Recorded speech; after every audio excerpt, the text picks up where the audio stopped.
जी sir, start कर सकते हैं सर। जी ठीक है।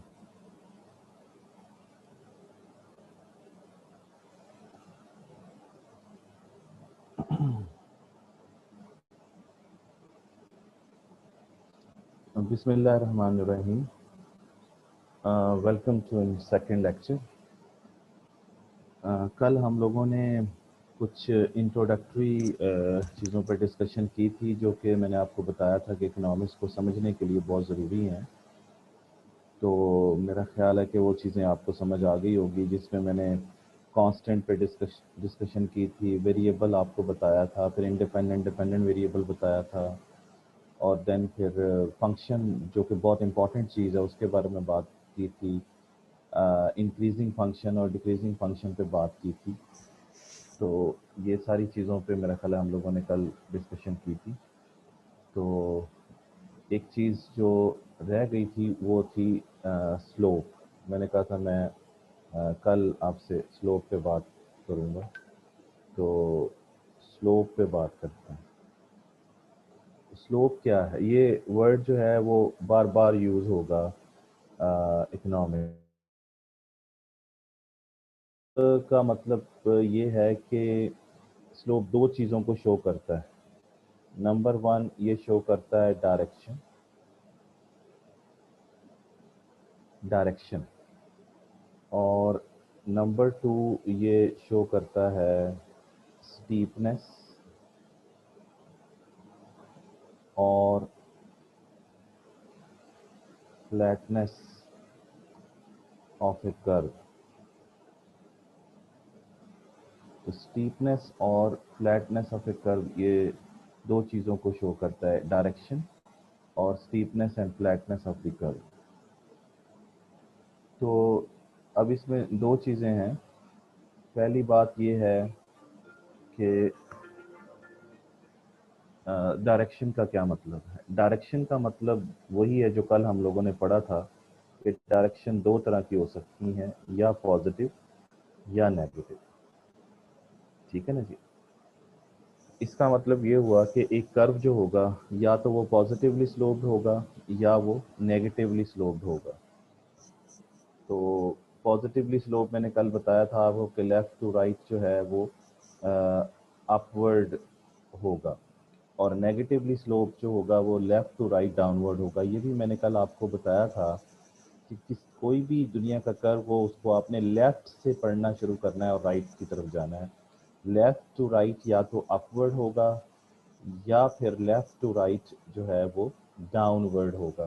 तो पॉजिटिव का मतलब मैंने कल आपको बताया था कि ये लेफ्ट टू राइट क्या है, ये अपवर्ड, और जो ये है ये लेफ्ट टू राइट क्या है भला, डाउनवर्ड। तो इसका मतलब ये हुआ कि डायरेक्शन के हवाले से हमने देखना।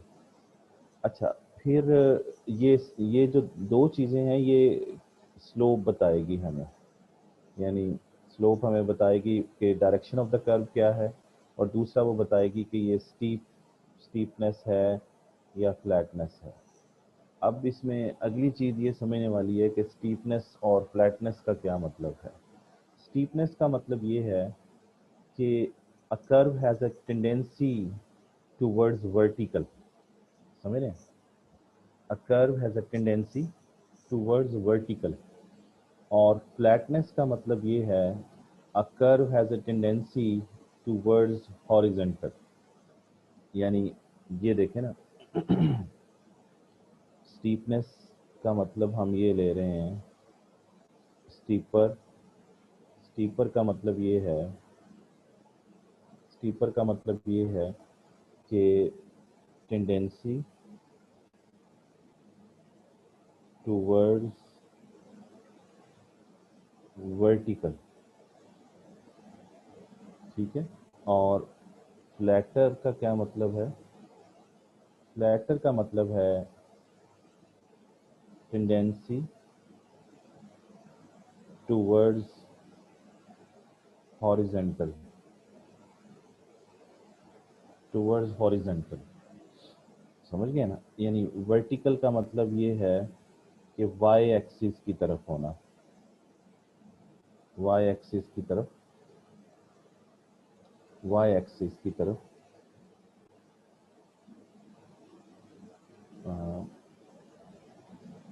वाई एक्सिस, और हॉरिजॉन्टल का मतलब है कि एक्स एक्सिस की तरफ होना। और ये ज़हन में रखें कि ये टेंडेंसी है, यानी एक रुझान है। अगर एक कर्व का रुझान किस तरफ हो, वाई एक्सिस की तरफ हो, तो आप कहेंगे वो स्टीपर कर्व है। और अगर एक कर्व की टेंडेंसी जो है वो एक्स एक्सिस की तरफ होगी, तो आप उसे कहेंगे कि ये फ्लैटर है। जैसे अब मैं कोई एग्जांपल ले लेते हैं हम लोग। फॉर एग्जांपल कि हम एक कर्व बनाते हैं, ये एक कर्व है।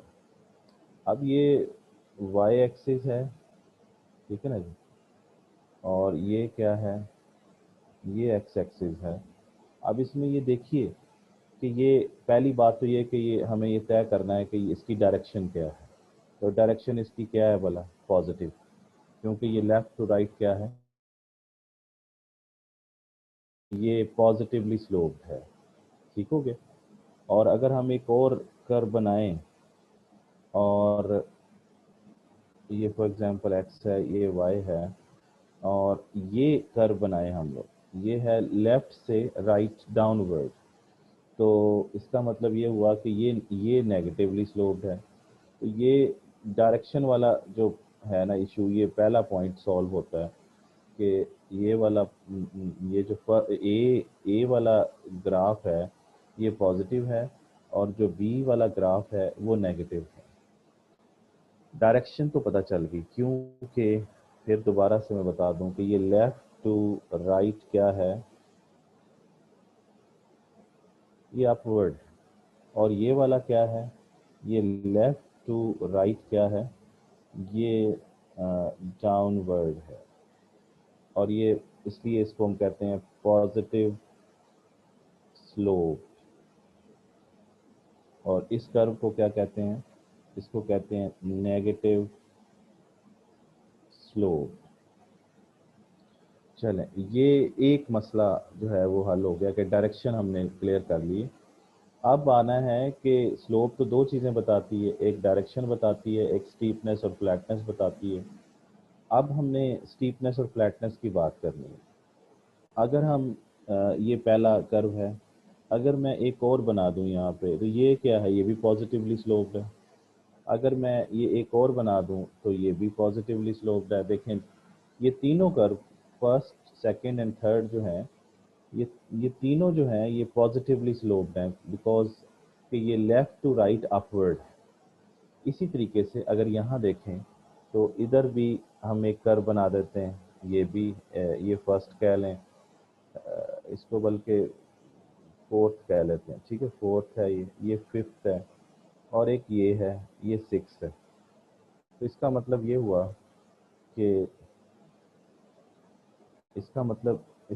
ये हुआ कि ये हमारे पास जो है 6 कर्व आ गए, 3 इसमें से पॉजिटिवली स्लोप्ड हैं, 3 इसमें नेगेटिवली स्लोप्ड हैं। अच्छा, अब यहाँ देखें, ये जो सेकंड है इसकी टेंडेंसी, यानी इसकी टेंडेंसी वर्टिकल की तरफ है। इसका मतलब ये हुआ कि ये पॉजिटिव स्लोप है, बट ये स्टीपर है। मेरी बात समझ रहे हैं? क्योंकि ये वाई एक्सिस की तरफ है। स्टीपर का मतलब ये है कि वो वर्टिकल होने की कोशिश कर रहा है। और अगर थर्ड देखें तो इसकी टेंडेंसी जो है वो एक्स एक्सिस की तरफ है। तो ये इसकी टेंडेंसी एक्स एक्सिस की तरफ होने का मतलब ये है कि ये हॉरिजेंटल होने की कोशिश कर रहा है, हॉरिजेंटल नहीं है। हॉरिजेंटल तो नहीं है, लेकिन हॉरिजेंटल की तरफ इसकी टेंडेंसी है, इसका रुझान है। तो ये इसका मतलब ये हुआ कि हमें ये थर्ड कर्व जो है ये फ्लैटर है और फ्लैट कर रहा है, और जो सेकंड कर्व है ये क्या है, ये स्टीपर है। लेकिन तीनों जो हैं ये पॉजिटिवली स्लोप है। अच्छा, ये तो मैंने दो एक्सट्रीम लाइनें खींची ना, दूसरा और तीसरा। अगर हम फर्ज करें कि मैं कहता हूँ जी कर्व नंबर 1 और 2 में बताइए स्टीपर कौन सा है, तो आप देखें कौन सा वर्टिकल होने की कोशिश कर रहा है, तो वो सेकंड है। तो आप कहेंगे जी ये सेकंड जो कर्व है ना, ये स्टीपर है। और अगर मैं कहूँ कि यानी फर्स्ट और थर्ड में बताइए कि कौन सा स्टीपर है, तो आप देखें तो फर्स्ट जो है वो ज़्यादा वाई एक्सिस की तरफ रुझान रखता है। तो आप कहेंगे फर्स्ट स्टीपर है in with comparison with third positively sloped curve. तो ये फर्स्ट स्टीपर है किसके मुकाबले में? थर्ड के मुकाबले में। अगर मैं कहूँ कि सेकंड और थर्ड में बताइए कि कौन सा स्टीपर है, तो आप कहेंगे सेकंड स्टीपर है, क्योंकि वो वर्टिकल होने की कोशिश कर रहा है, और थर्ड जो है वो फ्लैटर। तो इसका मतलब ये हुआ कि जो कर्व हॉरिजेंटल एक्सिस की तरफ ज़्यादा होगा वो फ्लैटर होगा, और जो कर्व वाई एक्सिस की तरफ ज़्यादा होगा उसका रुझान, तो वो स्टीपर होगा। इसी तरीके से आप देखिए इस डायग्राम में, जो बी डायग्राम है, इसके अंदर चौथा कर्व है, ये भी नेगेटिवली स्लोप्ड है, पांचवा भी नेगेटिव, क्योंकि लेफ्ट टू राइट ये क्या है? Left to right downward. अब हमने ये देखना है कि इनमें से स्टीपर कौन सा है, तो पांचवा जो है वो स्टीपर है, क्योंकि ये वाई एक्सिस की तरफ ज़्यादा है। और छठा जो है वो फ्लैटर है, क्योंकि वो हॉरिजेंटल होने की कोशिश कर रहा है। समझ रहे हैं ना? क्योंकि कोई भी दुनिया का कर्व हो, वो उसकी दो एक्सट्रीम्स होती हैं, या वो वर्टिकल होता है या वो हॉरिजेंटल। जैसे अगर हम ये देखें तो इसके अंदर ये वर्टिकल हो गया यहाँ पे आके, और इधर अगर हम देखें तो ये क्या हो गया यहाँ पे? ये हॉरिजेंटल हो गया। तो इसी तरीके से इधर देखें तो ये यहाँ पे आके क्या हो जाता है? वर्टिकल। और ये यहाँ पे आके क्या हो जाता है? ये यहाँ पे आके हॉरिजेंटल हो जाता है। समझ रहे हैं ना? ये यहाँ पे हॉरिजेंटल हो जाता है, लाइक दिस। तो इसका मतलब ये हुआ कि ये जो छठा है ये हॉरिजेंटल की तरफ है, और ये पांचवा जो है ये किसकी तरफ है? ये वर्टिकल की तरफ है। तो अब हमें ये अंदाज़ा हो गया कि जो वर्टिकल होने की कोशिश करे वो स्टीपर, और जो हॉरिजेंटल होने की तरफ जिसका रुझान हो वो फ्लैटर होता है। तो अब आपको समझ आ गया कि अब हमें ये देखना है कि कौन सा जो है वो कर्व है, उसकी उसकी स्लोप जब हम कहेंगे तो इसका मतलब ये है कि कौन सा वो कर्व किस डायरेक्शन में है, और फिर नंबर 2 उसकी डायरेक्शन के बाद वो किस जगह पर है, यानी वो स्टीपर है या वो फ्लैटर है। ये है स्लोप की बात। यानी स्लोप स्लोप जो है that shows the direction of A curve and steepness और फ्लैटनेस ऑफ ए कर्व। ये स्लोप की डेफिनेशन होगी। Slope shows the direction of the curve and steepness और फ्लैटनेस ऑफ ए कर्व। अच्छा, मेरा ख्याल है ये बात यहाँ तक समझ में आ गई होगी आप लोगों को। तो आगे अगर हम चलें, नेक्स्ट चलें, तो वो ये है कि इसको स्लोप को मेजर कैसे करते हैं। यानी हम किसकी बात कर रहे हैं? मेजरमेंट ऑफ स्लोप की बात कर रहे हैं। तो मेजरमेंट ऑफ स्लोप जब करेंगे तो स्लोप का आपको फार्मूला आना चाहिए। तो स्लोप का फार्मूला है क्या भला? Change in rise over change in run. ये फार्मूला है स्लोप का। समझ गए? अब ये समझते हैं, ये पहले मैंने बताया कि स्लोप कहते किसे हैं, और स्लोप की डेफिनेशन आपको बताई। अब है स्लोप को मेजर कैसे करना है।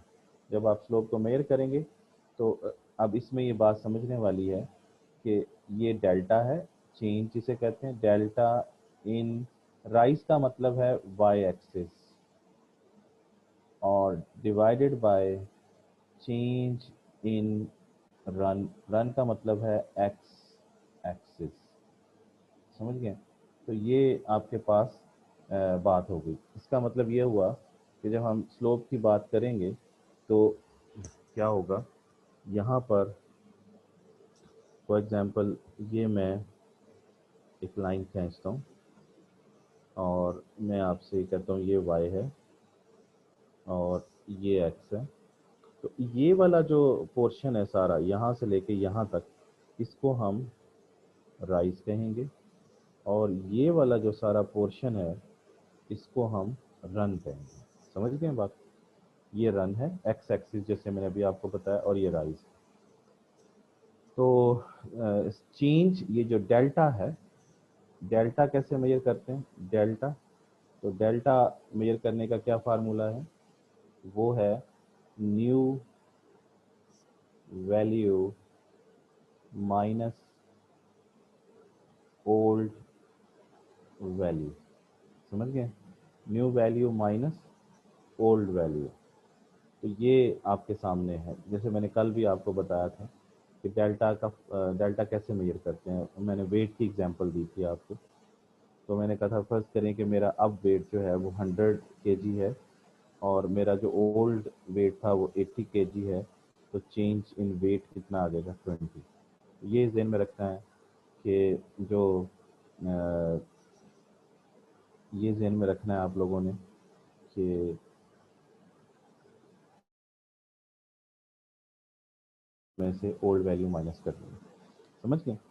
अच्छा, अब ये है कि फॉर एग्जांपल मैं ये एक लाइन लगाता हूँ और मैं आपसे कहता हूँ ये एक कर्व है, ए कर्व है, और इसके फॉर एग्जांपल दो पॉइंट्स हैं, एक ए पॉइंट है, एक बी पॉइंट है। ये मैं हेल्पिंग लाइंस लगा के आपको समझा रहा हूँ। ये पॉइंट्स हैं और मैं आपसे कहता हूँ फ़र्ज़ करें यहाँ पे 10 है, यहाँ पे 8 है, और फ़र्ज़ करें यहाँ पे 3 है, यहाँ पे 4 है, फ़र्ज़ कर लेते हैं। और मैं आपसे कहता हूँ find the slope between A and B. Slope हमेशा दो पॉइंट्स के दरमियान ही मेजर होगी, क्योंकि डेल्टा है ना। तो डेल्टा डेल्टा का जो कहानी है वो दो पॉइंट्स चाहती है, एक न्यू पॉइंट, एक ओल्ड पॉइंट। ठीक है ना जी? अच्छा, तो आप क्या करेंगे? अब आपको मैंने एक बात समझाई हुई है कि कोई भी कर्व हो तो आपको उसमें क्या करना है, आपने उसमें लेफ़्ट टू राइट उसको पढ़ना है। तो ये कर्व में अब लेफ़्ट टू राइट पढ़ें तो इसमें पहला पॉइंट स्मॉल ए आता है, फिर दूसरा पॉइंट ये बी आता है। तो ओल्ड पॉइंट क्या होगा? वो ए होगा, और न्यू पॉइंट क्या होगा? न्यू पॉइंट जो होगा वो बी होगा। यानी ये आपका ओल्ड वैल्यू होगी, और ये जो होगी ये क्या होगी? ये न्यू वैल्यू होगी आपके पास। समझ रहे हैं ना? क्योंकि कोई भी कर्व हो उसको कहाँ से पढ़ना है? उसको लेफ़्ट टू राइट पढ़ना है। बस ये अपने ज़हन में रखना है, लेफ़्ट टू राइट रीड करना है आप लोगों को। अच्छा, अब आप फार्मूला लिखें। तो फार्मूला में क्या करेंगे आप ये फार्मूला है स्लोप का, तो आप कहते हैं slope is equal to change in rise, है ना? Change in rise over change in run. तो आप क्या करेंगे? आप दोबारा से लिखें slope for example is equal to delta, और राइज पर क्या है? राइज पर देखें तो वाई है, तो इसका मतलब आप लिखेंगे डेल्टा वाई ओवर, फिर ये डेल्टा वैसे ही आ जाएगा डेल्टा, और रन पर क्या है? रन पर है एक्स वेरिएबल, तो आपने उसको लिख दिया डेल्टा एक्स। समझ गए? ये आपके पास फार्मूला आ गया। अब आपने क्या करना है? अब आपने डेल्टा वाई फाइंड करना है, और डेल्टा कैसे फाइंड करते हैं डेल्टा भी बताया। डेल्टा का फार्मूला ये है हमारे पास, न्यू वैल्यू। अब न्यू वैल्यू क्या है, ए या बी? बी। तो पहले वाई में देखें तो बी माइनस ए करेंगे आप, बी माइनस ए। तो बी पर जो वैल्यू है किसकी भला? बी पर जो वैल्यू है वो वाई की, वो क्या है? 8। और तो इसका मतलब आएगा यहाँ पे 8, और फिर ये यानी ये फार्मूला जो अभी हमने बताया न्यू वैल्यू, और फिर ओल्ड वैल्यू क्या होगी? ओल्ड वैल्यू है 10, तो 8 में से 10 माइनस करेंगे, ये आ जाएगा डेल्टा वाई। उसके बाद डेल्टा एक्स फाइंड करना है, तो न्यू वैल्यू क्या है जो बी पर है? तो वो है 4, तो 4 माइनस, और फिर न्यू ओल्ड वैल्यू क्या है? वो है 3। तो आपके पास आ जाएगा जवाब, वो क्या होगा? -2/1।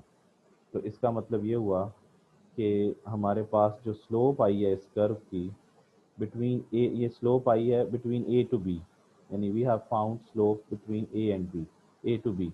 तो स्लोप क्या आई हमारे पास, वो आई -2। आप ज़रा गौर करें, मैंने आपको बताया था कि जो स्लोप होती है वो दो चीज़ों को शो करती है। पहला डायरेक्शन, ये देखें डायरेक्शन को शो करती है, और दूसरा स्टीपनेस और फ्लैटनेस ऑफ द कर्व को शो करती है। तो आप देखें जो ये जो स्लोप आएगा, स्लोप का जब भी बात आएगी तो स्लोप के अंदर क्या होगा, साइन आएगा और उसके साथ जो है वो वैल्यू आएगी। आप देखें ये साइन है और ये क्या है, वैल्यू है। साइन किसको शो करेगा, साइन डायरेक्शन को शो करेगा। साइन किसको शो करेगा, डायरेक्शन को। ये मैंने अभी आपको बताया था कि डायरेक्शन पॉजिटिव या नेगेटिव होती है, ठीक है ना जी। और जो वैल्यू है वो किसको शो करेगी, वो शो करेगी स्टीपनेस और फ्लैटनेस को शो करेगी। इसका मतलब ये हुआ कि ये अगर मेरे पास ये कर्व ना भी होता, ये वाला ये ग्राफ ना भी होता और मुझे बताया जाता कि एक कर्व है उसकी स्लोप -2 है, तो मेरे जहन में फौरी आता कि वो नेगेटिव डायरेक्शन उसकी नेगेटिव है, यानी लेफ्ट टू राइट डाउनवर्ड है, और नंबर 2 उस वैल्यू 2 है। लेकिन एक सिंगल स्लोप की वैल्यू से आप स्टीपनेस और फ्लैटनेस का अंदाज़ा नहीं लगा सकते। जब तक कि दो पॉइंट्स ना आए तो फिर आप उसको कंपेयर करके बता सकते हैं। यानी मैं आपको कहूँ कि एक और कर्व है, फॉर एग्जांपल इसके अंदर हम कहते हैं कि दो कर्व हैं, जैसे मैं यहाँ पे बताऊँ आपको कि मैं ये कहूँ कि फॉर एग्जांपल ये एक कर्व ये है, ये ए कर्व है और एक बी कर्व है। अब आप यहाँ पर ए से बी तक एक वैल्यू फाइंड कर लें और फिर यहाँ से ए से बी तक या सी से डी तक वैल्यू फाइंड कर लें, तो आप फिर जो स्लोप निकलेगी ए से बी और स्लोप सी से डी जो आप निकालेंगे दो पॉइंट्स पर, उनको आपस में कंपेयर करके बता सकते हैं कि कौन सा स्टीपर कर्व होगा और कौन सा फ्लैटर कर्व होगा। समझ गए। लेकिन दोनों की डायरेक्शन जो होगी वो नेगेटिव आएगी। समझ गए। अच्छा, अगली बात ये है कि अगली बात ये है कि हमें ये समझना है कि जो स्टीपर कर्व होता है, steeper curve has more slope than the flatter curve. Steeper curve की स्लोप ज़्यादा आएगी। क्यों ज़्यादा आएगी, स्टीपर की स्लोप ज़्यादा आएगी, क्यों ज़्यादा आएगी, क्योंकि स्लोप का जो फार्मूला है वो है change in rise over change in run. तो आप बताइए, इसमें राइज पोर्शन जितना बढ़ता जाएगा उतनी ही स्लोप की वैल्यू बढ़ती जाएगी, क्योंकि आप लोग ये तो जानते हैं ना कि ये चीज़ होती है न्यूमिरेटर, ऊपर वाली, और इसे हम कहते हैं डिनोमिनेटर। यानी अगर न्यूमिरेटर इसको हम n कह दें और डिनोमिनेटर इसको d कह दें, अगर ये अगर न्यूमिरेटर और डिनोमिनेटर सेम हो जाएं तो जवाब जो होता है वो 1 आता है। जैसे जैसे फॉर एग्जांपल 10/10, तो जवाब क्या आएगा, 1। समझ रहे हैं। इसी तरीके से अगर ये हो जाए, फॉर एग्जांपल अगर हम ये कहें कि ये है 20/10, तो आप देखें न्यूमिरेटर की वैल्यू ज़्यादा है, डिनोमिनेटर की कम है। तो इसका मतलब ये है कि अगर न्यूमिरेटर ग्रेटर देन होगा डिनोमिनेटर से, जैसे इस केस में आप देखें तो 20 जो है वो ग्रेटर देन है किससे, 10 से, है ना। इधर क्या था, इधर ये था कि 10 और 10 क्या आए थे, बराबर आए थे, तो जवाब क्या आया था, 1 आया था, क्योंकि न्यूमरेटर भी 10 था और डिनोमिनेटर भी 10 था इस एग्जांपल में। ये वाली बात जो हम कर रहे हैं, ये वाली, ये इधर मैंने समझाई। और अगर ये देखें, ये वाली एग्जांपल लें, तो इसके अंदर आपको पता चलेगा कि इसमें न्यूमरेटर, तो इसमें जब न्यूमरेटर ज़्यादा आएगा तो स्लोप की, क्योंकि ये स्लोप क्या है, न्यूमरेटर डिवाइडेड बाय डिनोमिनेटर, तो बटे में है कोई चीज़, तो आप का जो आंसर होगा वो 1 से ज़्यादा आएगा। समझ रहे हैं? जैसे यहाँ पर 2 आएगा। इसी तरीके से अगर फर्ज करें 10/20 हो जाए, 10/20, तो इसमें क्या होगा? इसमें देखें न्यूमरेटर जो है, इसमें न्यूमरेटर जो है, न्यूमरेटर जो है वो लेस देन है डिनोमिनेटर से। तो न्यूमरेटर क्या है भला? 10 है। ये न्यूमरेटर है, ये डिनोमिनेटर है। 10 न्यूमरेटर, ये ऊपर वाली वैल्यू न्यूमरेटर, नीचे डिनोमिनेटर। तो ये 10 जो है दैट इज लेस देन 20। तो जवाब 1 से कम आएगा। ये चीज़ समझनी है आपको। तो इसका मतलब ये हुआ कि जितना ज़्यादा न्यूमरेटर की वैल्यू बढ़ेगी उतनी ज़्यादा स्लोप भी बढ़ेगी। और यहाँ पर स्टीपर जो कर्व होता है उसमें अगर आप देखें तो न्यूमरेटर की वैल्यू ज़्यादा आती है। जैसे आप चेक करें, फॉर एग्जांपल ये मैं आपको एक कर्व बना के दिखाता हूँ, फिर आपको समझ मज़ीद आ जाएगी। देखिए मैंने अभी तक आपको इकोनॉमिक्स शुरू नहीं कराई है, अभी मैं सिर्फ आपको बेसिक्स बता रहा हूँ, लेकिन अभी थोड़ी देर तक शुरू करते भी हैं। ये देखें, ये एक, और फॉर एग्जांपल एक यहाँ पे मैं लाइन लगाता हूँ, this is x, this is why, और एक ये लाइन है। अब आपको पता है कि ये जो कर्व बी है ये ये फ्लैटर है क्योंकि ये हॉरिजेंटल की तरफ जा रहा है, और जो कर्व ए है ये स्टीपर है क्योंकि ये वर्टिकल की तरफ जा रहा है। लेकिन दोनों ही नेगेटिवली स्लोप्ड है क्योंकि दोनों लेफ्ट टू राइट डाउनवर्ड है। समझ रहे हैं ना ये बात? दोनों लेफ्ट टू राइट क्या है?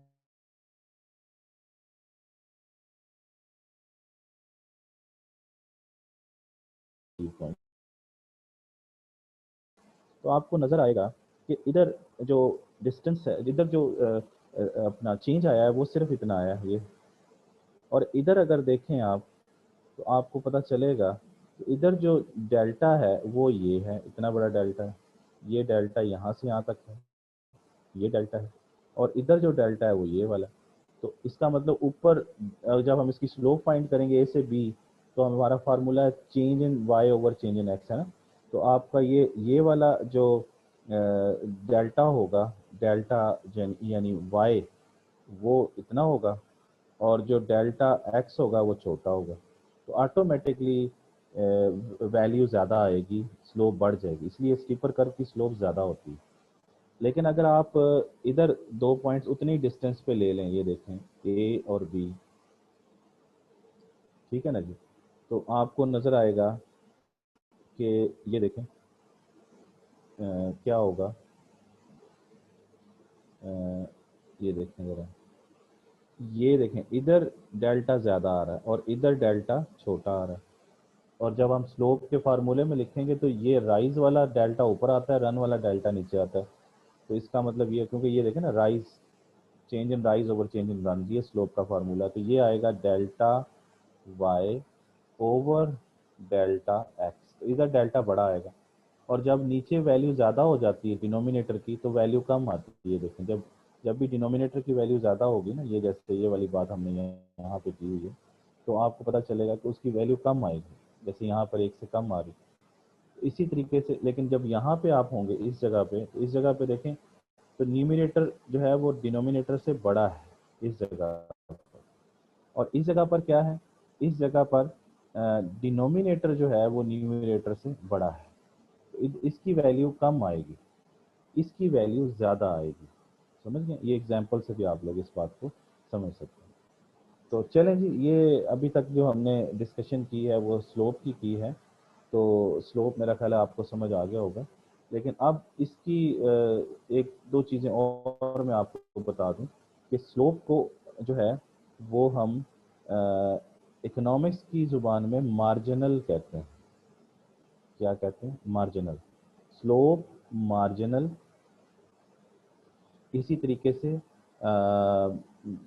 टेन थीटा, और इसी तरीके से डेरिवेटिव, ग्रेडियंट,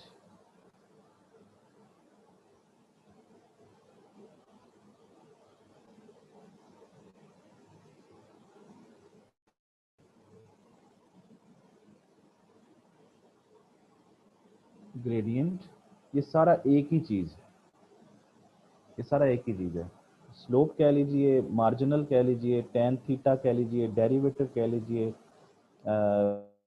ग्रेडियंट कह लीजिए, ये सारी एक ही टर्म है, इसको आपने याद रखना है। और इसका फार्मूला भी मैंने आपको बता दिया है, फार्मूला है change in rise over change in run. तो अब मैं एक चीज़ आपसे पूछता हूँ, आपको ऐसे जस्ट टेस्ट करता हूँ कि फ़र्ज़ करें मैं आपसे ये कहता हूँ कि ये एक ये मैं कहता हूँ आपसे कि ये फ़र्ज़ करें कि ये एक कर्व है, इसकी स्लोप बताइए। तो आप क्या बताएंगे इसकी स्लोप? आप तो परेशान हो जाएंगे कि ये ना तो ये कहीं पे लेफ़्ट टू राइट अपवर्ड है, कहीं लेफ़्ट टू राइट डाउनवर्ड है, तो इसकी स्लोप क्या होगी? तो आपने कुछ भी टेंशन नहीं लेनी, आपने कहना जी इसकी स्लोप का फार्मूला आपने लिखना है। आपने कहना है कि स्लोप है change in rise over change in run. तो आपने कहना है कि स्लोप वेरिएबल है, तो आपने कहना है डेल्टा वाई, और ये डेल्टा वैसे लिखना है ये वाला, और रन पर देखना कौन सा वेरिएबल एक्स। तो आपने कहना जी इसकी स्लोप है delta Y over delta X, बस कहानी खत्म। समझ आ गई? इसी तरीके से अगर मैं यहाँ पर लिख दूँ y की जगह पे मैं लिख दूँ, फॉर एग्जांपल मैं इधर लिख देता हूँ मैं लिख देता हूँ k, और इधर मैं फॉर एग्जांपल मैं लिख देता हूँ l। तो अब बताएं, अब इस कर्व की स्लोप क्या होगी, इस कर्व की स्लोप क्या होगी? तो आप फार्मूला वही है, change in rise over change in run. तो आप क्या करेंगे? आप कहेंगे ठीक है, इसका इसका स्लोप होगी, slope is equal to delta K over delta L, ये इसका स्लोप, दैट्स इट। तो अब आपने स्लोप कभी भी पूछा है तो आपने उसके वाई एक्सिस पे देखना है कौन सा वेरिएबल है, और एक्स एक्सिस पे देखना है कौन सा वेरिएबल है, और डेल्टा के साथ लिख देना है। डेल्टा मैंने अभी बता दिया है कि डेल्टा कैसे मेजर करते हैं, डेल्टा का फार्मूला भी बताया मैंने आप लोगों को।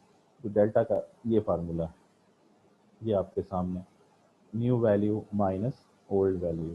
तो ये डेल्टा का फार्मूला, ये आपने ध्यान में रखना है कि डेल्टा कैसे फाइंड करते हैं। चलें जी, यहाँ तक मेरा ख्याल है चीज़ें काफ़ी आप लोगों को समझ में आ गई होंगी। अगर हम अब हम ऐसा करते हैं कि अपना इकोनॉमिक्स को शुरू करते हैं, लेकिन अगर आपको अभी तक कोई प्रॉब्लम है तो वो मुझे ज़रा बताइए, कोई इशू है तो मैं चेक करूं क्या इशू हो सकता है। मैं अभी उसमें जाके देखता हूँ, अगर आपका कोई इशू है तो उसको मैं देखता सर हूँ। ज़्यादातर बच्चे सर इसका बुक्स का पूछ रहे हैं और उसके ऑथर का नाम पूछ रहे हैं, और प्लस व्हाट्सएप ग्रुप के लिए ज़्यादा मैसेज आए हुए हैं सर। तो वो किसी अच्छा जी, बच्चे को मैं आप इसको शेयर सर बना के उसको व्हाट्सएप का नंबर यहाँ पे शेयर कर दें और सब उसके ग्रुप में चले जाएँ। ठीक है। अच्छा बच्चों, अब अगली बात ये है कि हम लोग आप लोग बुक की बात कर रहे हैं आप लोग, तो बुक जो है मैं आप लोगों को शेयर कर देता हूँ, हम सीमा की बुक पढ़ेंगे। और दूसरी चीज़ ये है कि वो बुक मैं आप लोगों को दे भी देता हूँ। आप में से कल किसी एक स्टूडेंट ने कहा था कि वो सीआर बनना चाहता है, तो वो ज़रा मुझे प्लीज़ अपना वो शो करे, अपना सेल नंबर ज़रा इसमें लिख के भेजे ज़रा, अपना नाम और सेल नंबर ज़रा भेजिए, जो कल मुझे किसी ने कहा था कि मैं सीआर बनना चाहता हूँ।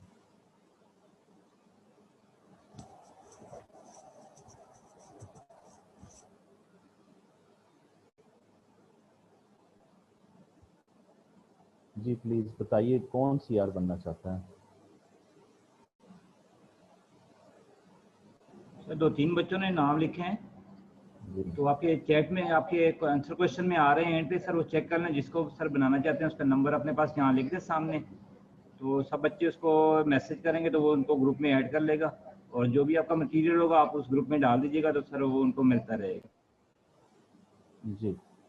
तो ये दो तीन लोगों ने कहा कि हमें सीआर बनना चाहते हैं। एक तो तलहा हुसैन है, और दूसरा जो है वो रिमशा है, और तीसरा जो है वो जुनैरा है। मेरा ख्याल है तलहा को हम फिर सीआर बना देते हैं। तो तलहा आप का नंबर सब लोग नोट कर लें, तलहा का नंबर जो है वो सब लोग नोट कर लें। तो तलहा मैं आपको ना बुक जो है वो सेंड कर दूँगा, ठीक है ना, और बाकी मटेरियल भी सेंड कर दूँगा। तो तलहा का नंबर आप सब लोग जो हैं वो कर लें उसके अंदर, ठीक हो गया। दूसरी चीज़ ये है कि सर तला का नंबर सामने लिख दें तो सबको थोड़ा इजी हो जाएगा। एक मिनट, मैं तलहा का नंबर लिख देता हूँ। तो तलहा का नंबर है 033587575 और जस्ट अ मिनट 75389 ये नंबर है तलहा का, ठीक है जी। तलहा हुसैन, तलहा हुसैन को हम CR बना लेते हैं। तो ये 033358753 का। तलहा आपने ऐसा करना है कि आपने एक व्हाट्सएप ग्रुप बना लेना है और इकोनॉमिक्स के नाम से बना लें या मेरे नाम से बना लें। और उसमें इन सब लोगों को, आप सब लोगों ने तलहा को अपना जो है ना वो नंबर सेंड कर देना। ये मैंने अभी आपको कह दिया, ये इनको ऐड कर लेंगे और बाकी फिर सारा मटेरियल आपको मिलता रहेगा, ठीक हो गया जी। तो बाकी जो है वो अगर मेरा नंबर है वो भी मैं आपको शेयर कर देता हूँ। वो है 030063000597। ये मेरा नंबर है, ठीक है ना जी। इस पे मुझे भी ऐड कर लीजिए, फिर बाकी जो कोई इश्यूज होंगे वो हम लोग वहाँ पे डिस्कस कर लेंगे, ठीक हो गया। तो ये सारी चीज़ें हो गई। अब आपके ज़रा क्वेश्चंस की तरफ आ जाएं।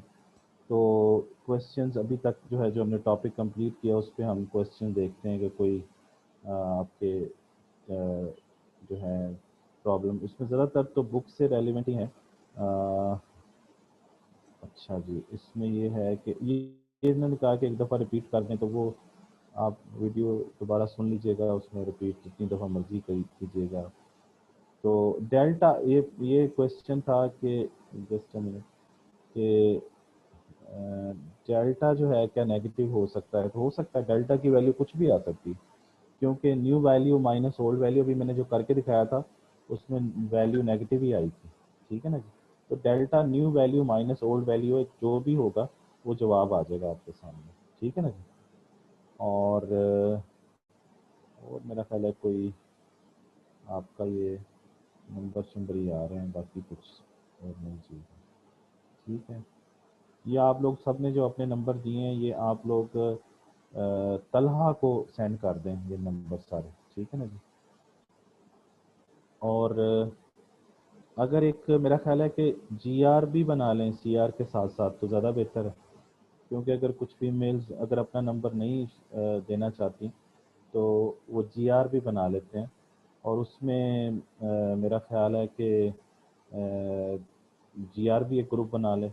उससे ये होगा कि कुछ लोग अगर नहीं अपना नंबर शेयर करना चाहते तो वो किसी फीमेल जो है वो उसमें कर सकती। तो उसमें फिर मेरा ख्याल है कि एक नंबर ऊपर आया था, अभी मैं देख रहा हूँ,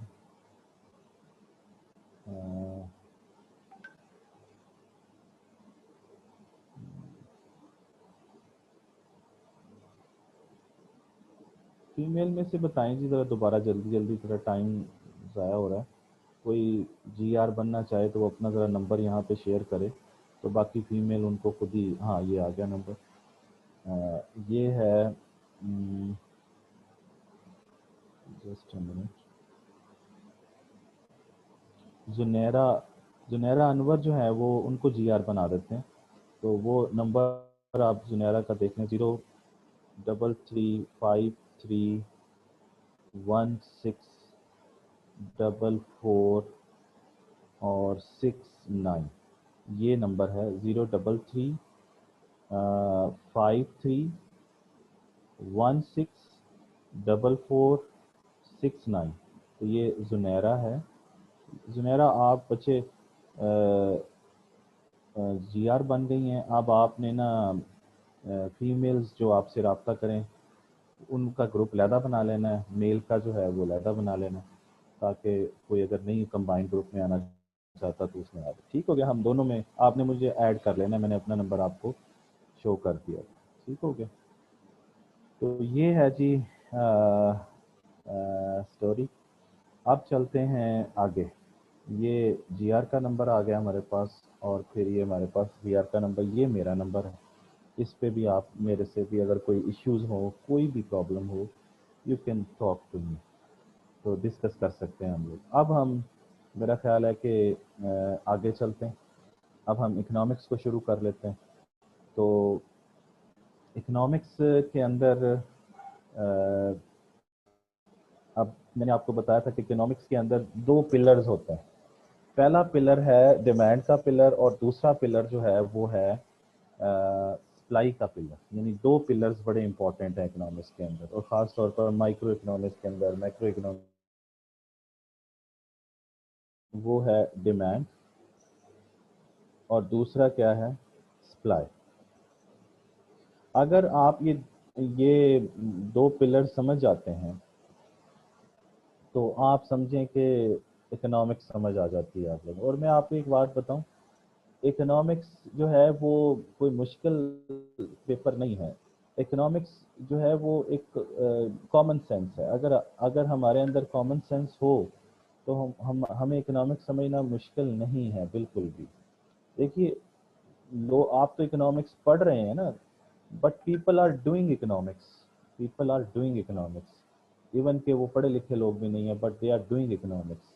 आप मेरा ख्याल है कि अगर मैं अभी आपको कोई इकोनॉमिक्स की डेफिनेशन तो नहीं बताई है, और ना मैंने अभी बतानी है, वो मैंने आपसे पूछना है कि इकोनॉमिक्स क्या है। वो आप मुझे बताएंगे इंशाल्लाह ताला, पढ़ने के बाद बताएंगे ना, अभी नहीं, अभी नहीं। उसकी वजह ये है कि अभी मैं आपको डेफिनेशनों के चक्करों में डालूंगा तो आप डेफिनेशन में घूम जाएंगे, ये क्या कह रहा है, वो क्या कह रहा है, छोड़ें इस बात को। अभी सिर्फ मैं आपको ये कह रहा हूँ कि मेरे से कोई पूछता है ना कि व्हाट इज इकोनॉमिक्स, तो मैं कहता हूँ कि economics is what is I am doing. यानी जो भी मैं रैशनली करता हूँ वो इकोनॉमिक्स। अब रैशनली क्या करता हूँ, फॉर एग्जांपल मैं जो है आपको कहता हूँ अस्सलाम वालेकुम, तो अस्सलाम वालेकुम भी इकोनॉमिक्स है। वो कैसे इकोनॉमिक्स है? वो ऐसे कि मैंने आपको जब अस्सलाम वालेकुम कहा तो इसका मतलब ये है कि मैंने आपसे ये कहा कि आप पर सलामती हो। तो जवाब में भी मुझे जाहिर सी बात है कि आप 100-200 लोग, इस वक्त 198 लोग हैं, और जवाब में आप कहेंगे वालेकुम सलाम, तो मुझे मुझे कितना बेनिफिट हुआ ज़रा देखें। मैंने तो एक को कहा ना, और वापसी मुझे कितना मिला है, मुझे 198 लोगों ने वालेकुम सलाम कहा। तो ये आम लोग कहेंगे कि this is the exchange of greeting, but as an economist मैं ये कहूँगा कि this is an exchange of benefit, कि मैंने बेनिफिट दिया है और मैंने बेनिफिट लिया है। समझ रहे? देखें, मुझे अब अस्सलाम वालेकुम के अंदर भी इकोनॉमिक्स नज़र आना शुरू होगी। इसी तरीके से अगर हम ये कहें कि हम फॉर एग्जांपल कुछ भी करते हैं, खाते हैं, पीते हैं, रोते हैं, हंसते हैं, कोई काम करते हैं, ख़रीदारी करते हैं, नमाज पढ़ते हैं, सलाम करते हैं, कोई भी एक्ट आप उठा के देख लें उसमें इकोनॉमिक्स मौजूद है। जैसे आप अज़ान ही सुनते हैं, तो अज़ान के अंदर सुबह की जब फजर की अज़ान होती है तो उसमें भी आपको एक कंपैरिजन नज़र आता है। उसमें ये कहते हैं कि नमाज जो है वो बेहतर है किससे, नींद से, है ना। अस्सलातु खैरुम मिनन नौम, यानी this is a comparison between your sleep and the prayer. तो आप prayer, you have to choose, यानी अगर आप सोना चाहते हैं तो उसके अपने कॉस्ट एंड बेनिफिट हैं, लेकिन अगर आप नमाज पढ़ना चाहते हैं तो उसका अपना कॉस्ट एंड बेनिफिट है। समझ रहे हैं ना बात? और अगर आप कहते हैं नहीं मैं नमाज पढ़ूंगा, तो आपका ये फैसला रैशनल डिसीजन होगा, यानी ये इकोनॉमिक डिसीजन होगा। रैशनल कहते हैं अक्लमंदाना। तो जो आप अक्लमंदी से फैसला करते हैं वो इकोनॉमिक डिसीजन होते हैं। बात समझ आई? तो आपको नमाज, और नमाज का ये पढ़ने का फैसला ही आपका इकोनॉमिक डिसीजन हो गया कि आपने अपने फ़ायदे के लिए नींद को छोड़ दिया और नमाज को पढ़ना शुरू कर दिया। ठीक है ना? इसी तरीके से नमाज क्यों पढ़ रहे हैं? आप कहेंगे जी हम अल्लाह पे यकीन रखते हैं, हम जो है वो मुसलमान हैं, हम जो है वो इसलिए पढ़ते हैं। तो लेकिन एक्चुअली जो है वो ये है कि अल्लाह ने भी फिर वही कॉस्ट एंड बेनिफिट रखा हुआ है कि अगर अगर हम अपने दीन के अहकामात पे अमल करेंगे तो हमें जन्नत मिलेगी, अगर नहीं करेंगे तो हमें दोज़ख मिलेगी। तो जन्नत क्या है? अब जन्नत क्या है? जन्नत जन्नत बेनिफिट है। अब दोज़ख क्या है? दोज़ख जो है वो लॉस है। समझ आई बात? तो आपको अब नमाज पढ़ते हैं सवाब होता है, सवाब क्या है? बेनिफिट है। मेरी बात समझ आ रही? तो हर चीज़ के अंदर अब आपको कॉस्ट एंड बेनिफिट, रैशनलिज्म ये नज़र आना शुरू हो जाएगा। आप कभी किसी वलीमे पर चले जाए ना, तो आपको वहाँ पे ज़्यादा नज़र आएगा कि आप देखेंगे कि लोग अचानक दौड़ते हैं खाने की तरफ। तो वो क्या होता है कि सबसे ज़्यादा मैं ही ले लूँ, यानी अपना बेनिफिट सबसे ज़्यादा कर लूँ मैं। तो इसका मतलब ये है कि आप अपने बेनिफिट को ज़रा ज़्यादा करना चाहते हैं। तो ये सारी चीज़ें क्या हैं? ये ऑप्टिमिज्म की तरफ लेके जा रही हैं, रैशनैलिटी की तरफ लेके जा रही हैं कि आपको बेनिफिट ज़्यादा से ज़्यादा हो। तो बहरहाल ये अ लिटिल बिट मैंने आप लोगों को इकोनॉमिक्स के अंदर आप रैशनल डिसीजन करते हैं। अच्छा, अब हम टॉपिक की तरफ आते हैं थोड़ा सा। तो टॉपिक में मैंने आपको बताया कि अगर ये दो चैप्टर्स हैं, एक डिमांड का चैप्टर है और एक सप्लाई का चैप्टर है। ये दोनों चैप्टर हम पहले पढ़ेंगे, जो मेरी तरतीब है। पहले ये पढ़ के फिर हम तीसरा जो होगा वो मार्केट की तरफ आएंगे, क्योंकि मार्केट में ये दोनों, क्योंकि डिमांड का ताल्लुक किससे है? डिमांड का ताल्लुक जो है वो बायर्स से है और सप्लाई का ताल्लुक किससे है? वो सेलर्स से है। और ये बायर्स और ये सेलर्स दोनों कहाँ होते हैं?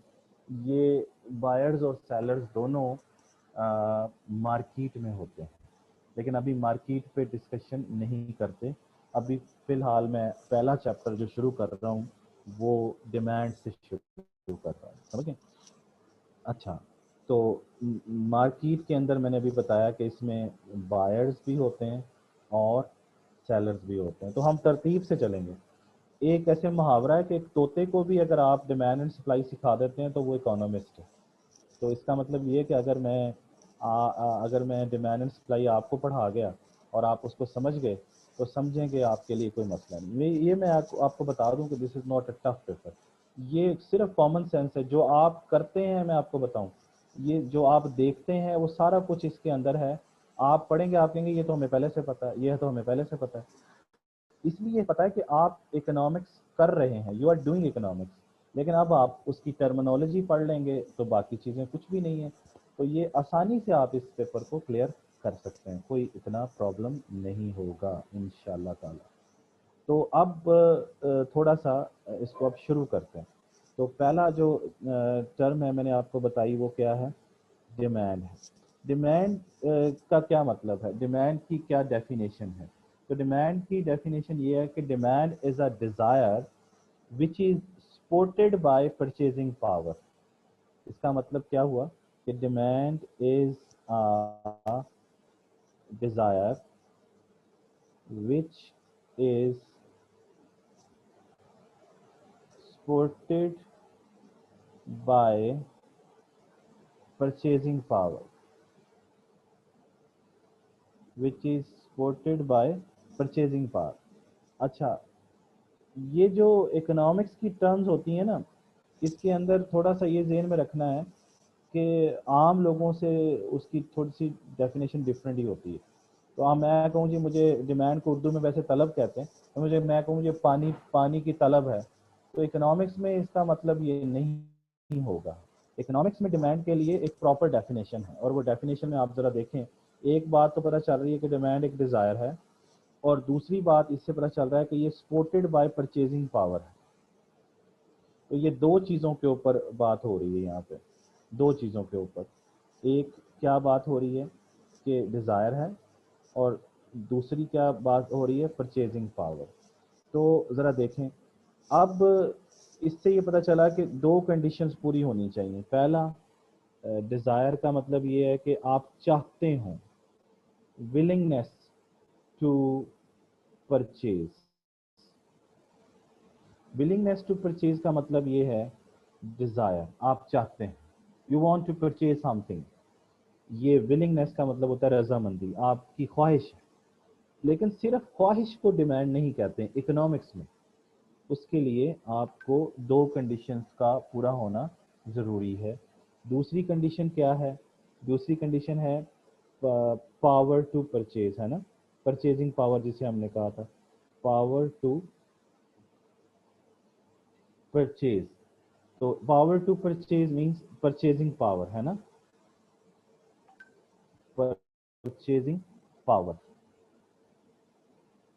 तो ये दो conditions, if these two conditions are simultaneously fulfilled, if these two conditions are simultaneously fulfilled, then this is called demand.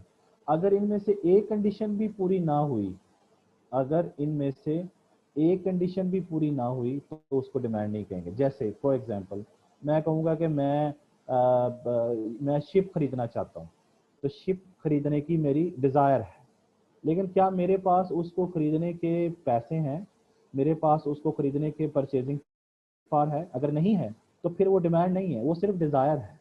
तो वो डिजायर जिसको सपोर्ट करे परचेजिंग पावर, देन वो है। मैं कहता हूँ मैं जहाज खरीदना चाहता हूँ, शिप खरीदना चाहता हूँ और मेरे पास पैसे भी हैं उसको खरीदने के, तो फिर वो जो मेरी डिजायर होगी वो डिमांड है। मेरी बात समझ आ गई? इसका मतलब ये है कि ये दोनों कंडीशंस जो हैं वो पूरी होना ज़रूरी हैं। कौन कौन सी दोनों कंडीशन? एक विलिंगनेस टू परचेज और एक power to purchase. If these two conditions are simultaneously fulfilled, then it is demand, otherwise वो डिमांड नहीं है। अब जैसे एक और एग्जांपल ले लें, मैं कहता हूँ कि मैं एक अमीर शख्स हूँ और लेकिन मैं प्राडो नहीं खरीदना चाहता, प्राडो नहीं खरीदना चाहता, तो इसका मतलब ये है कि पावर तो है लेकिन विलिंगनेस नहीं है, तब भी वो डिमांड नहीं कहलाएगी। डिमांड जो है वो एक्चुअली इकोनॉमिक्स में इफेक्टिव डिमांड है। इफेक्टिव डिमांड मीन्स कि आप खरीदना भी चाहते हो और आपके पास उसको खरीदने के पैसे भी हों। तो ये तो कॉन्सेप्ट हो गया डिमांड का। इसके अंदर मैंने आपको बताया कि डिमांड के लिए ज़रूरी है कि वो परचेजिंग पावर के साथ साथ डिज़ायर और परचेजिंग पावर दोनों पूरी हों तो वो डिमांड है। अच्छा, अब आगे चलते हैं। अगली चीज़ क्या है? नेक्स्ट है लॉ ऑफ डिमांड। नेक्स्ट क्या है? Law of demand. अच्छा, लॉ ऑफ डिमांड क्या है? लॉ ऑफ डिमांड जो है वो प्रेजेंट किया था डॉक्टर एल्फ्रेड मार्शल ने। ठीक है, इसका ताल्लुक यूके से है। इसने ये लॉ ऑफ डिमांड दिया था और इसने क्या कहा था? इसने ये कहा था कि अच्छा, इसमें एक दो चीज़ें मैं आपको और बता दूं कि इकोनॉमिक्स के अंदर जो लॉज हैं वो कंडीशनल होते हैं। कंडीशनल का मतलब ये है कि हमारा जो ताल्लुक है वो इंसानी रवैयों से है, इंसान से है। और आप जानते हैं कि इंसानों के जो रवैये हैं वो बदलते रहते हैं, लेकिन हमारे जो इकोनॉमिक लॉज हैं वो इंसानों के इकोनॉमिक टेंडेंसीज हैं, इकोनॉमिक बिहेवियर्स हैं। तो इंसानों के रवैये बदलते रहते हैं, तो फिर ये बताइए कि उन रवैयों के को बेस बना के हमने लॉज बनाए हैं इकोनॉमिक्स के, तो वो कैसे कांस्टेंट हो सकते हैं? इसलिए जो इकोनॉमिक लॉज होते हैं ना वो कंडीशनल होते हैं। दूसरी चीज़ ये है कि इकोनॉमिक लॉज जो हैं वो कोई ये नहीं होता कि वो हर वक्त पूरे हों। जो कंडीशन पूरी होगी तो हो जाएंगे, अदरवाइज नहीं होते तो फिर हम कुछ नहीं कर सकते। अच्छा, तो इसमें जो लॉ ऑफ डिमांड की स्टेटमेंट है वो क्या है? लॉ ऑफ डिमांड की स्टेटमेंट है अदर अदर थिंग्स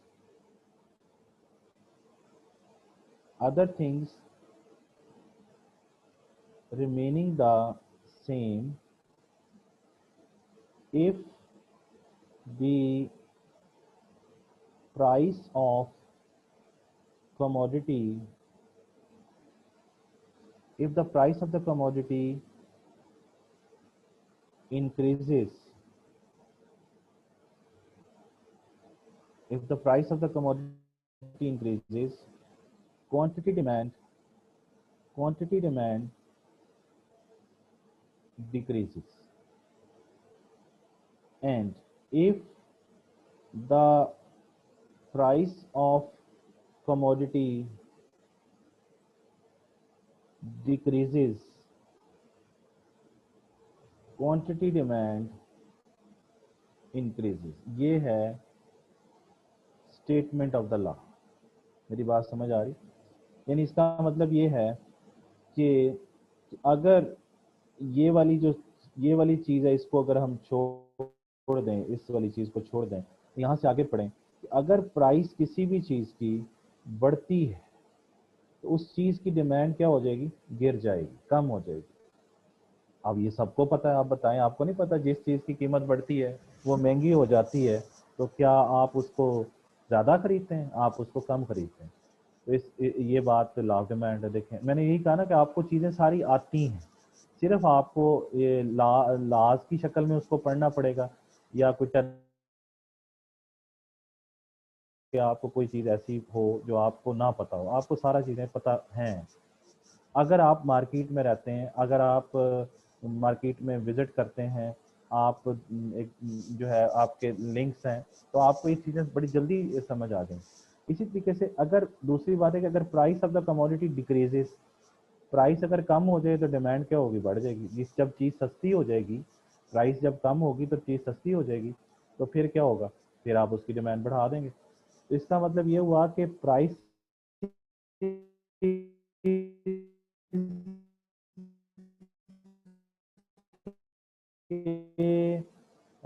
बढ़ प्राइसेस के बढ़ने से जो डिमांड है वो कम हो जाएगी। समझ रहे हैं? प्राइसेस के बढ़ने से डिमांड कम हो जाएगी, ये पहली बात है। ये पहली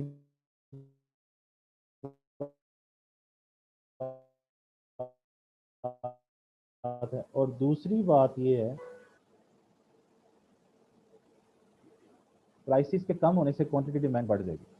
तो इसका मतलब ये हुआ कि प्राइसेस, और अब आप बताइए ये कौन सा फंक्शन बन गया? देखें, एक अपवर्ड जा रहा है, एक डाउनवर्ड जा रहा है, एक डाउनवर्ड जा रहा है, एक अपवर्ड जा रहा है। कौन सा फंक्शन बन गया? नेगेटिव। बिल्कुल सही कहा, नेगेटिव फंक्शन। तो अब हम इस चीज़ को समझें इस तरीके से कि अगर मैं ये लिखूं, Q D means quantity demand is a function of P for price. P का क्या मतलब है? पी का मतलब है प्राइस, और क्यू डी का मतलब है क्वांटिटी डिमांड। समझ गए? इसका मतलब क्वांटिटी डिमांड। अब मैंने इसको फंक्शनल फॉर्म में लिखा है, तो फंक्शनल फॉर्म में लिखा है कि Q D is a function of P. कल समझाई थी ये बात कि quantity demand is a function of price. इसको क्या पढ़ेंगे? इसको पढ़ेंगे quantity demand is a function of price. और इज अ फंक्शन ऑफ का क्या मतलब होता है? कल बताया था, quantity demand depends on price. तो इसमें कौन सा वेरिएबल डिपेंडेंट हो गया? फिर ये डिपेंडेंट वेरिएबल हो गया, और प्राइस क्या हो गया भला? इंडिपेंडेंट वेरिएबल हो गया। अगर कल कोई लेक्चर नहीं आप लोगों ने लिया तो कल वो वाला लेक्चर आप उसकी रिकॉर्डिंग सुने, ताकि ये आपको ये बात समझ में आए। क्योंकि अगर कल का लेक्चर नहीं समझ आएगा तो अगला लेक्चर भी प्रॉब्लम करेगा आपको। ये इकोनॉमिक्स का एक लेक्चर भी मिस करने का मतलब ये है कि आपको समझ नहीं आती हैं बातें, क्योंकि ये कनेक्टेड है। एक हर लेक्चर दूसरे के साथ कनेक्टेड है। इसलिए आप पहला लेक्चर अगर नहीं लिया तो उसको सुने लाजमी। अच्छा, ये समझ आ गई बात? मैंने कल बताया था कि फंक्शन है, और अब ये कौन सा फंक्शन है? ये डिक्रीजिंग फंक्शन है। तो आप कहेंगे कि क्वांटिटी डिमांड इज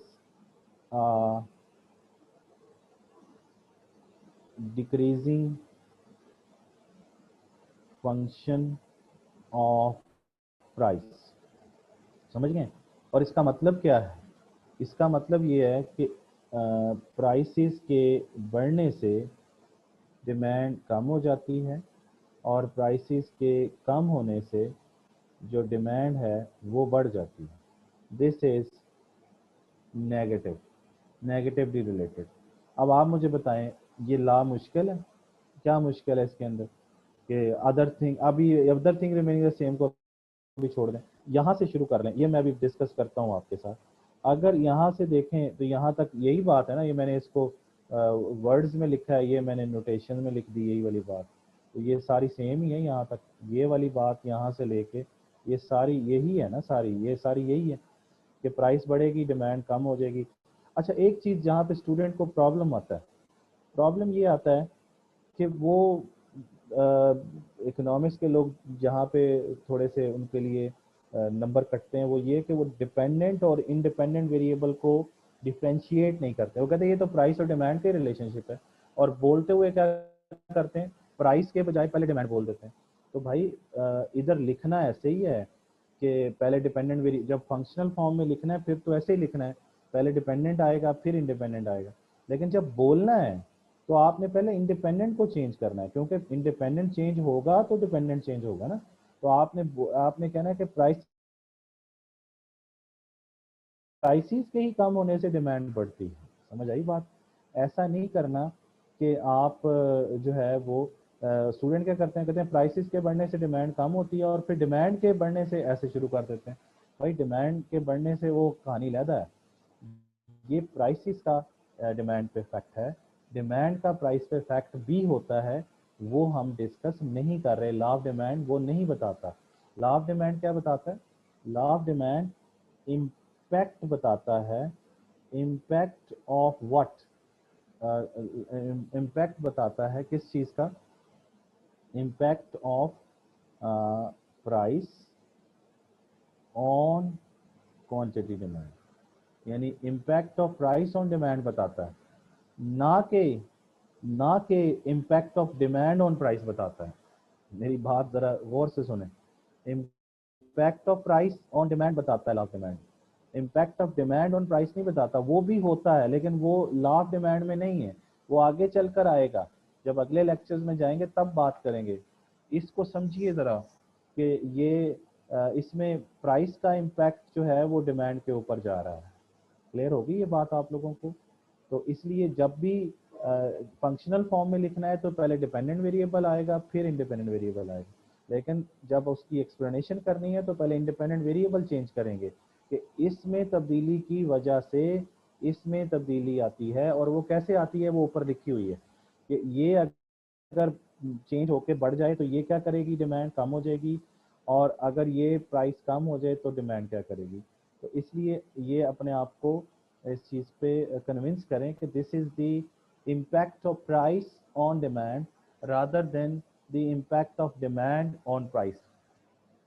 समझ आ गई बात आप लोगों को?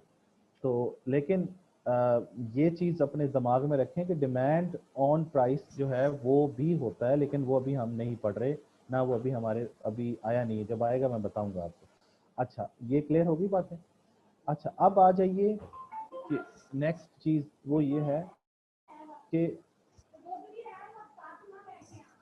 Hello,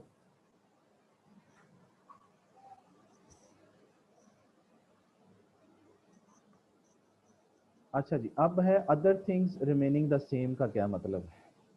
other things remaining the same का मतलब मैंने आपको बताना, यानी ये other things remaining the same, ये वाली बात मैं अब कर रहा हूँ, ये अभी हमने मिस की हुई, ये अभी हम डिस्कस नहीं कर रहे थे, ठीक है ना जी, ये अभी हम डिस्कस नहीं कर रहे थे, तो अब मैं आपसे डिस्कस कर रहा हूँ कि other thing remaining the same का क्या मतलब है। तो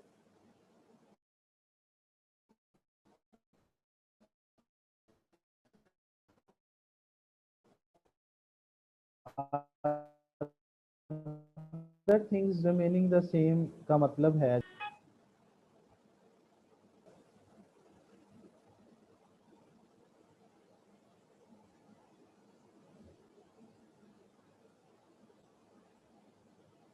other thing remaining the same, assumptions, conditions,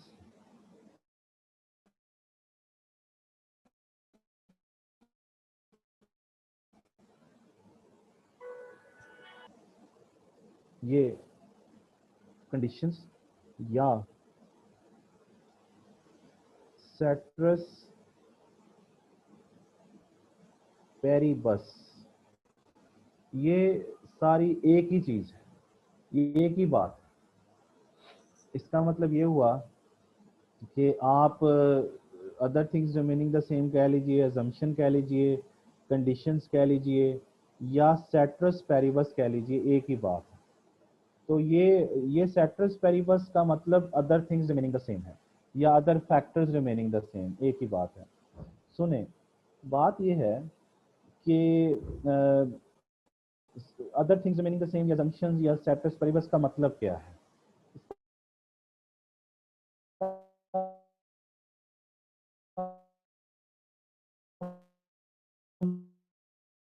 मतलब इसकी इसकी आपको डेफिनेशन पता होनी चाहिए।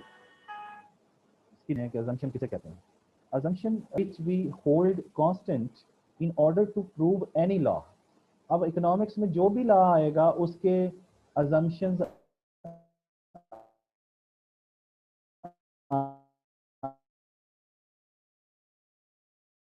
किसे कहते हैं, समझ रहे हैं ना? तो आप एक दफ़ा आज समझ लेंगे तो आपके लिए ये इशू नहीं रहेगा। कैसे भला? कि अजम्पशन का मतलब मैंने बताया कि अजम्पशन वो वेरिएबल्स हैं, वेरिएबल का मतलब होता है जो बदलता हो, लेकिन हम उसे किसी लॉ को प्रूव करने के लिए कांस्टेंट फर्ज कर लेते हैं। मेरी बात समझ रहे हैं?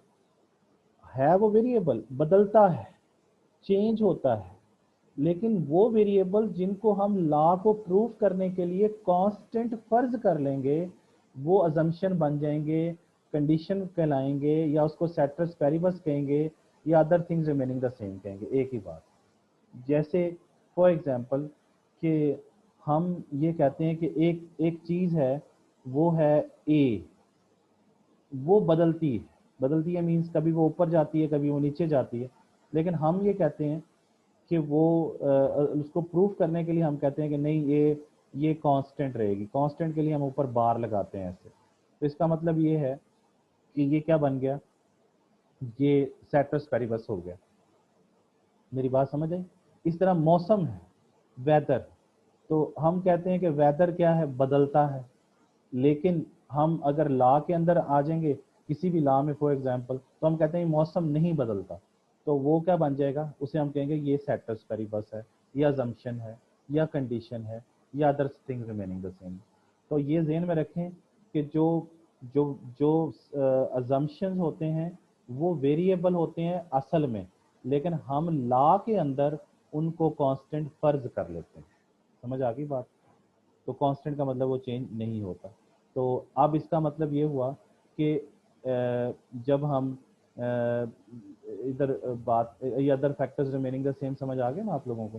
तो इसका मतलब ये अभी, लेकिन अभी इसमें क्लियर करना है कि इधर इधर इधर इसका क्या मतलब है। ये तो मैंने जनरली समझाया ना कि ये किसी भी लॉ में, इकोनॉमिक्स के हर लॉ के शुरू में आपको ये जो है वो नज़र आएगा, other things remaining the same या सेट्रस पेरिबस। ना भी लिखा हो तो आपने उसकी स्टेटमेंट जो भी इकोनॉमिक लॉज की शुरू करनी है वो आपने उसके अंदर शुरू में ये लफ्ज़ लाजमी लिखना है, other things remaining the same. तो इसका मतलब ये है कि इकोनॉमिक्स के लॉ की स्टेटमेंट शुरू ही इन वर्ड्स से होगी। अगर ये other things remaining the same नहीं लिखना तो आप एक लफ्ज़ और लिख सकते हैं सिर्फ, वो ये है कि या ये लिख लें या ये लिख लें। सेट्रस पेरिबस का मतलब भी यही है। ठीक है ना जी?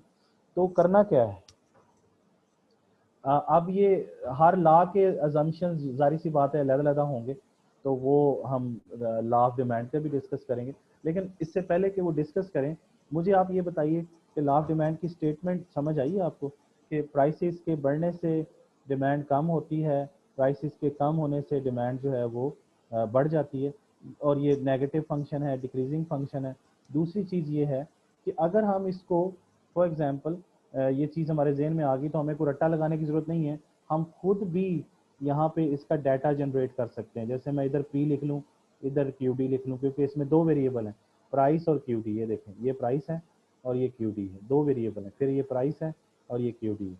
तो मैं फर्ज करता हूँ, मैं लिखता हूँ कि ऐसे कि कोई भी डाटा लेके मैं लिखता हूँ कि प्राइस जो है वो या बढ़ रही है या प्राइस जो है वो कम हो रही है, तो मैं जनरेट कर सकता हूँ। जैसे फॉर एग्जांपल मैं लिखता हूँ प्राइस 10 रुपये है, फिर वो 8 रुपये हो गई, फिर वो 6 रुपये हो गई, फिर वो 4 रुपये हो गई, फिर वो 2 रुपये हो गई, है ना।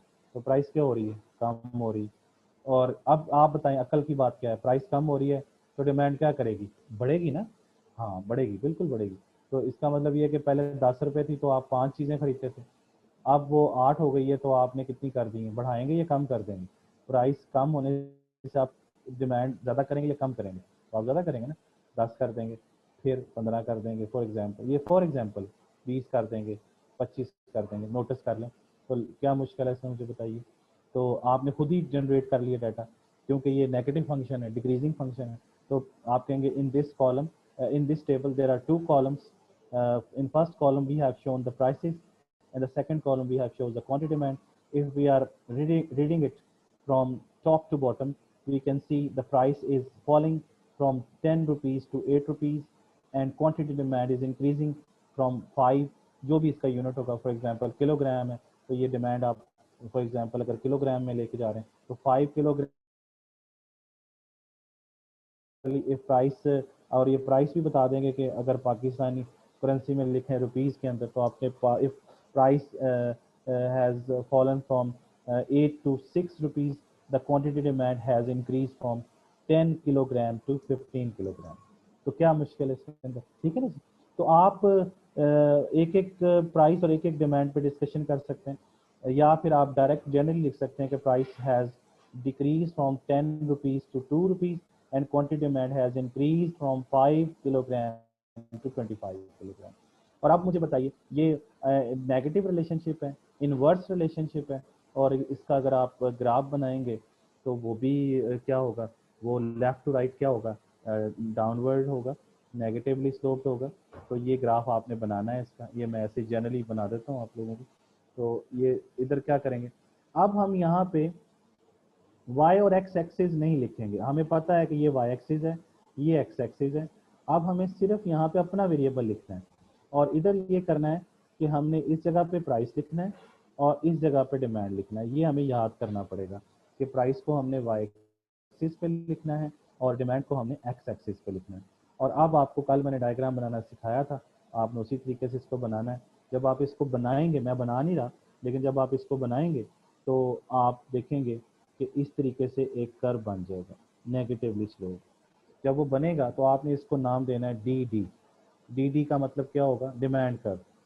डी डी का मतलब क्या होगा, डिमांड कर्व, ठीक है ना। और ये क्या है, ये लेफ्ट टू राइट क्या है, नेगेटिव स्लोप है। तो left to right negatively slope है। मेरी बात समझ आ गई। तो ये आप लोगों ने इसको ड्रॉ करके आना, इसको ड्रॉ करके देखना है। और ये यहाँ पे मैं आपको समझाने के लिए कर रहा हूँ, यहाँ पॉइंट्स लिख लें, ए पॉइंट, ये बी पॉइंट, ये सी पॉइंट, ये डी पॉइंट, ये ई पॉइंट। तो आप देखेंगे कि जैसे मैं यहाँ कर देता हूँ, ए पॉइंट आएगा, यहाँ बी आएगा, यहाँ सी आएगा, यहाँ डी आएगा, यहाँ पे ई आएगा। इस तरीके से you can construct the demand curve. और ये डिमांड कर्व क्या है, नेगेटिवली स्लोप है। तो इसका मतलब ये हुआ कि देखें ये स्टेटमेंट ऑफ द लॉ है, वही ये सारी स्टेटमेंट ऑफ द लॉ है, और यही स्टेटमेंट ऑफ द लॉ को हमने टेबल की शक्ल में भी वही चीज़ बयान की है, और वही चीज़ हमें ग्राफ में भी नजर आ रही है कि देखें ज़रा यहाँ पे, अगर इस जगह पे देखें, ए पॉइंट पर देखें, ऐसे रफली मैं कह रहा हूँ, ये बी पॉइंट पे देखें तो आपको नज़र आ जाएगा कि ए पर प्राइस 10 है तो यहाँ पे डिमांड कितनी है, 5 है। और बी पर अगर प्राइस जो है वो 8 है तो ये डिमांड कितनी है भला, 10 है। ये मैंने रफ बनाया लेकिन आपको समझाने के लिए, लेकिन आपने सही बनाना है, ठीक करके बनाना है। कल मैंने तरीका बताया था कैसे बनाना डायग्राम। तो इसका मतलब ये हुआ कि इधर भी हम अगर एक्सप्लेन करेंगे तो हम कहेंगे अगर ए से बी पॉइंट पर हम मूव करें, ए से बी पॉइंट पर अगर हम मूव करें तो देखें प्राइस जो है वो कम हुई और डिमांड जो है वो बढ़ गई। देख लें ए से बी, लास्ट डिमांड है ना, कि प्राइस ए से बी पर जाएं तो डिमांड प्राइस जो है 10 से 8 पे आ गई, और जो डिमांड है वो 5 से 10 पे चली गई। तो वो यही चीज़ आ गई ना कि प्राइसेस के कम होने से डिमांड जो है वो क्या हो रही है, बढ़ रही है। और अगर हम बी से ए पर जाएं तो देखें बी पर प्राइस 8 है, ए पर प्राइस 10 है, तो क्या होगा, प्राइस इसका मतलब बढ़ गई, और प्राइसेस के बढ़ने से क्या होगा, डिमांड क्या हो जाएगी, वो कम हो जाएगी, और वो 10 से कहाँ पे आ जाएगी, 5 से। यानी ए से बी पर चले जाएं तो ये 10 से 8, और ये 10 से 5 से 10, और अगर बी से ए पे चले जाएं तो ये 8 से 10 और ये 10 से 5 पर आ जाएगी। यानी या तो इस तरफ को जाएंगे या फिर इस तरफ को जाएंगे। क्लियर होगी बात आपको? तो ये है लॉ ऑफ डिमांड। अभी भी जो चीज़ इसमें मिस है, जो अभी आपको नहीं मैं बता रहा, वो है other things remaining the same. इसका मतलब ये है कि जो लॉ ऑफ डिमांड है उसमें तो हमने कहा कि quantity demand is a function of price, ये जो मैंने अभी आपसे डिस्कस किया। तो अब ये चीज़ समझनी है कि क्या इसके अलावा भी फैक्टर्स होते हैं कि नहीं होते हैं। देखें, जब हम ये कहते हैं कि quantity demand is a function of price, और साथ आप बताएं, जब आप बाज़ार में जाते हैं तो क्या क्या देखते हैं, किसी चीज़ की डिमांड के लिए आप क्या क्या देखते हैं? तो आप सबसे पहले जब दुकान पे जाते हैं तो क्या करते हैं, चलें बताएं। अब चूंकि ये फेस टू फेस, नॉर्मली लोग कहते हैं जी हम जाके कहते हैं कीमत क्या है, हालांकि ऐसा नहीं है। नॉर्मली सबसे पहले जाके सलाम करते हैं आप, या जस्ट किडिंग। आप लोग इतनी वो बात सुन के अभी तक ना वो हो रहे होंगे, तो इसकी थोड़ा सा ऐसे बात करूँ। तो बार सलाम के बाद क्या करते हैं, सबसे पहले जो कंसर्न होता है किसी भी चीज़ की डिमांड के लिए, वो आप कीमत से बात करते हैं, कीमत क्या है। तो लेकिन कीमत के अलावा भी तो फैक्टर्स होते हैं ना जो आप देखते हैं। तो मैं यहाँ पे कॉमा लगा के लिख रहा हूँ। फॉर एग्जाम्पल, आप इनकम की बात करते हैं, तो इनकम, वाई का मतलब क्या है, इनकम। इकोनॉमिक्स में वाई का जो सिंबल है वो इनकम के लिए यूज़ होता है। पी किसके लिए यूज़ होता है, प्राइस के लिए यूज़ होता है। तो आप इनकम भी तो देखते हैं ना, कि आपकी इनकम ज़्यादा है तो फिर आप डिमांड ज़्यादा करेंगे, अगर आपकी इनकम कम है तो उसके मुताबिक। इसके अलावा आप टी देखते हैं, टी मीन्स टेस्ट। आप टेस्ट देखते हैं, टी फॉर टेस्ट। तो टेस्ट है आपका कि नहीं उस चीज़ के लिए। फिर आप डब्ल्यू देखते हैं, डब्ल्यू का क्या मतलब है, वेदर। कोई चीज़ खरीदने से पहले उसमें देखते हैं उसका मौसम है या नहीं है। फिर आप फैशन, एफ, एफ का क्या मतलब है, फैशन। तो फिर आप फैशन देखते हैं कि फैशन है उस चीज़ का कि नहीं, किसी भी चीज़ की डिमांड कर रहे हैं। फिर आप क्या देखते हैं कि उसकी जो है वो एन, एन का क्या मतलब है कि और कितने लोग इधर उधर दुकान में भी देखते हैं कि नंबर ऑफ कंज्यूमर्स कितने हैं इस चीज़ को खरीदने वाले, यानी और कितने लोग इस चीज़ को खरीद रहे हैं। नहीं भी आप देखते तो दुकानदार बताता है आपको कि बाजी ये ना सारी चीज़ बिक गई है और आपके लिए रह गई, बाकी तो दुनिया ले गई सारी।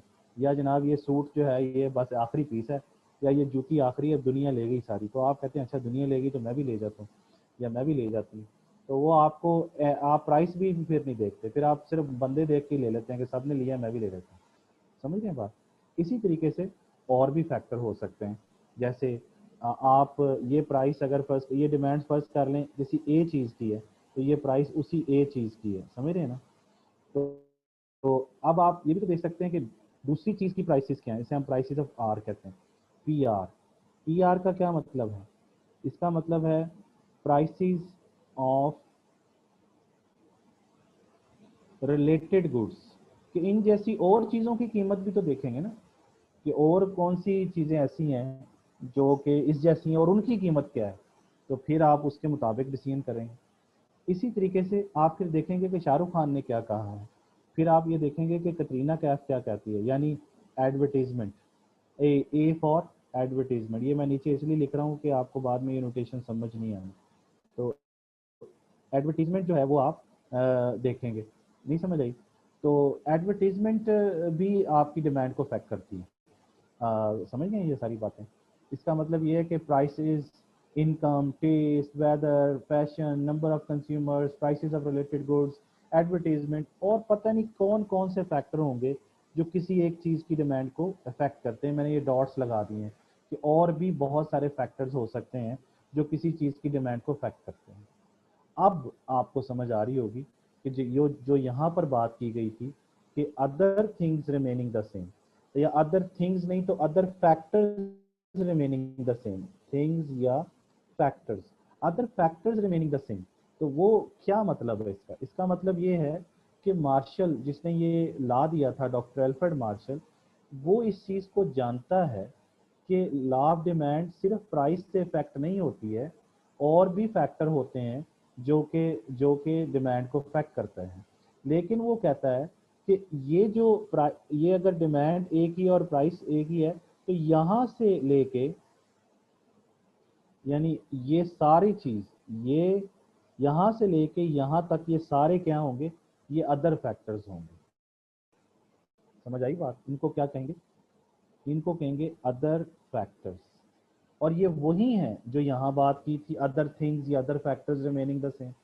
तो उस वक्त मैंने अधूरी बात की थी, मैंने सिर्फ कहा था, यहाँ पे ये देखिए, मैंने कहा था quantity demand is a function of price. ये देखिए मैंने ये लिखा था यहाँ पे, आपके सामने, ये आपके सामने मैंने कहा था quantity demand is a function of price. ये मैंने आपके सामने कहा था। तो मैंने प्राइस और डिमांड की बात की, क्योंकि लॉ में यही सारी बातें, लॉ में प्राइस और डिमांड की बात की है, लेकिन अदर फैक्टर्स उसने कहा हैं सही जो डिमांड को अफेक्ट करते हैं, लेकिन आपने उसको क्या रखना है? कांस्टेंट रखना। फैक्टर्स को क्या कर दिया था वहां पे? अदर फैक्टर्स को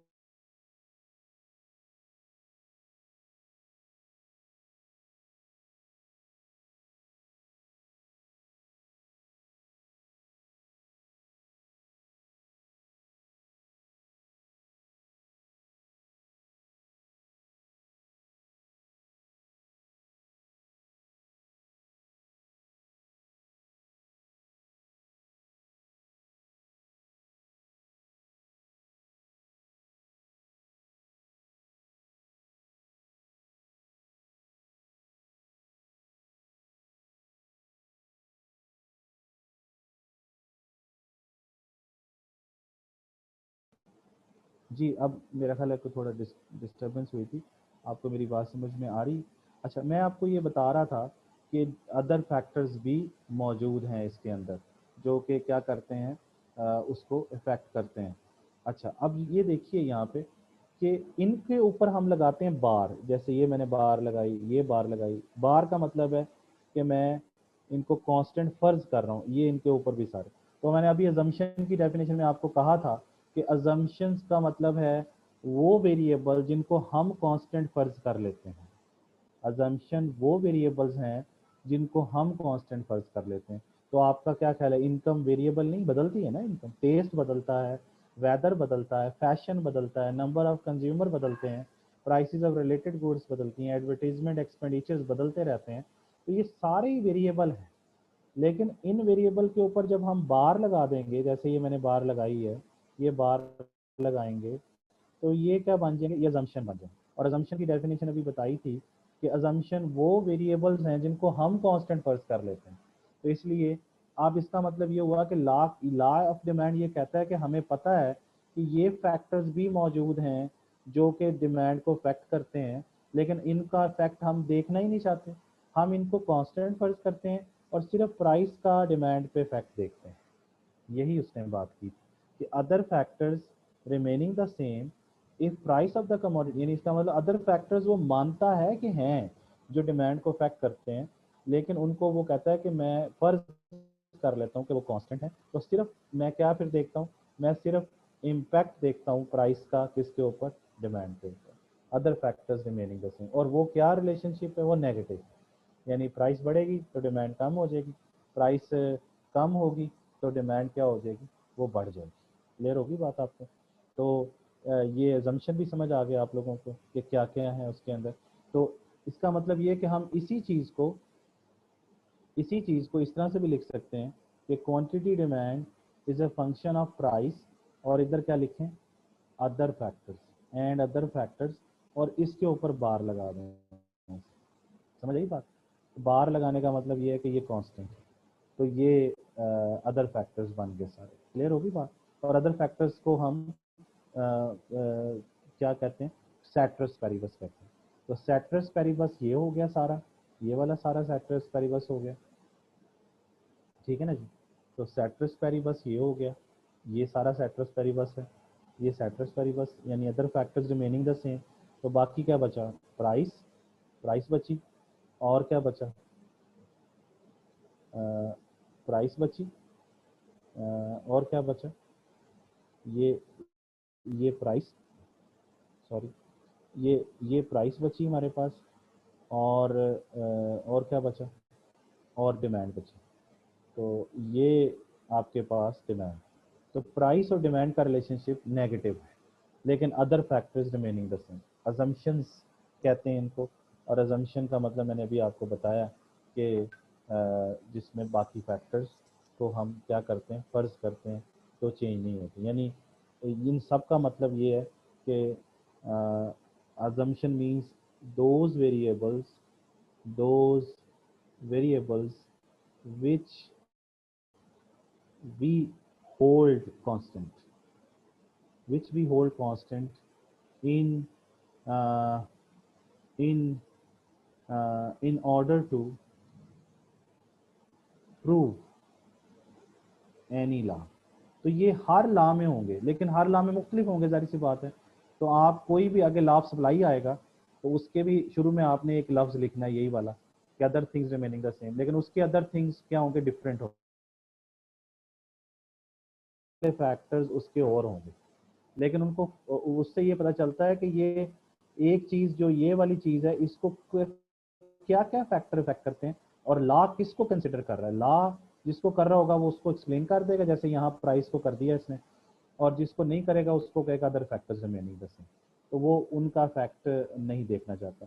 लेकिन हम अगला क्वेश्चन जब पढ़ेंगे तो उसमें हम लॉ से हटकर जो चीज़ पढ़ेंगे नेक्स्ट क्वेश्चन, तो उसमें हम इनका फैक्ट भी देखेंगे कि क्या होता है, लेकिन लॉ में ये चीज़ शामिल नहीं है। तो आप लोगों को अजम्पशंस समझ आ गए, assumptions of the law of demand क्या है। तो आप कहेंगे what are the assumptions of law of demand, तो आप कहेंगे income should not change, taste should not change, weather should not change, fashion should not change, number of the consumers should not change, prices of the related goods should not change, advertisement should not change, है ना। और भी मतलब आप चीज़ें कह सकते हैं कि वो चेंज ना हो, जो कि मैंने डॉट्स में डाली, तो बहुत सारी हैं, सारी तो नहीं बताई जा सकती। तो 7-8 अजम्पशन जो मेन है वो बता देने हैं, वो मैंने बता दिए आप लोगों को। और अगर डू नॉट चेंज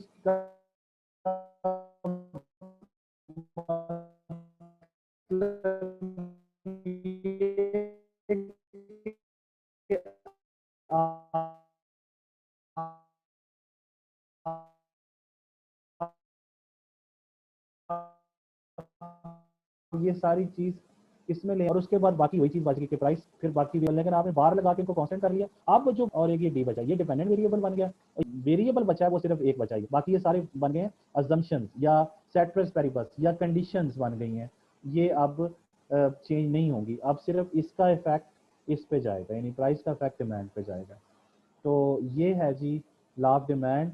पहले हमने डिमांड के बारे में पढ़ा, फिर उसके बाद लॉ ऑफ डिमांड मैंने आपको बताया, उसकी स्टेटमेंट बताई, और उसके बाद उसका हमने डाटा खुद से टेबल जनरेट की, फिर उसका हमने डायग्राम बनाने की कोशिश की, फिर मैंने आपको एक लफ्ज़ समझाया सेटरस पेरिबस क्या होता है, या other factors remaining the same क्या होता है, वो आपको समझ आ गया।